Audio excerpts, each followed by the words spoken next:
Lu tahu nggak ada ulama sekaligus pemimpin dari keturunan Rasulullah sebagai keturunan ke-38 yang berani memimpin sebuah bangsa melawan dominasi selama 37 tahun?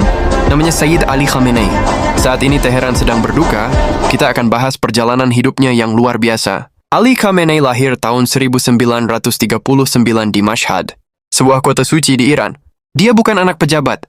Ayahnya adalah seorang ulama sederhana yang hidupnya sangat zuhud. Sejak kecil, Ali sudah terbiasa dengan aroma buku dan diskusi agama. Dia belajar di Qom, berguru pada banyak ulama besar, termasuk Ayatullah Khomeini. Di sanalah, benih-benih revolusi mulai tumbuh di kepalanya. Dia bukan cuma belajar ibadah. Gelar Sayyid di depan namanya bukan sekadar gelar biasa. Sayyid Ali Khamenei adalah keturunan Nabi Muhammad melalui jalur Imam Ali bin Abi Thalib dan Fatimah Az-Zahra. Silsilahnya bersambung melalui cucu Rasulullah Imam Husain hingga ke Imam Ali Al-Asghar yang dikenal sebagai Sultan Ali bin Muhammad Baqir. Inilah alasan kenapa beliau selalu memakai sorban hitam, sebuah simbol kehormatan dalam tradisi Islam yang hanya boleh dikenakan oleh para keturunan langsung sang Nabi.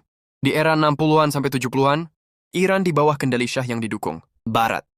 Khamenei muda adalah aktivis yang sangat vokal. Akibatnya, dia ditangkap berkali-kali oleh aparat setempat.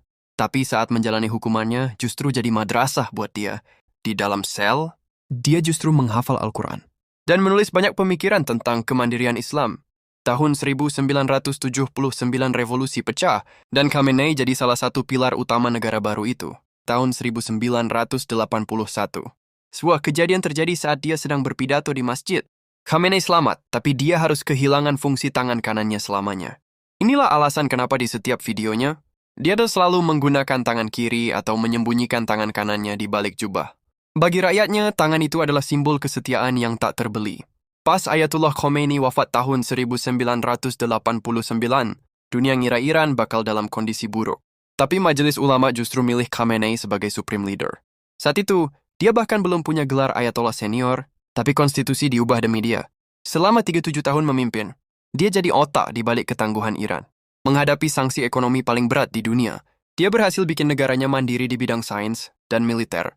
Tapi di balik sosoknya sebagai panglima, ada sisi lembut yang jarang diketahui. Khamenei adalah pencinta puisi dan sastra klasik. Dia fasih berbahasa Arab dan sering menghabiskan malam untuk berdiskusi dengan para penyair. Gaya hidupnya pun jauh dari mewah. Rumahnya tetap beralaskan karpet tua dan dipenuhi rak buku kusam. Dia membuktikan kalau kekuasaan tertinggi nggak harus berakhir dengan kemewahan istana.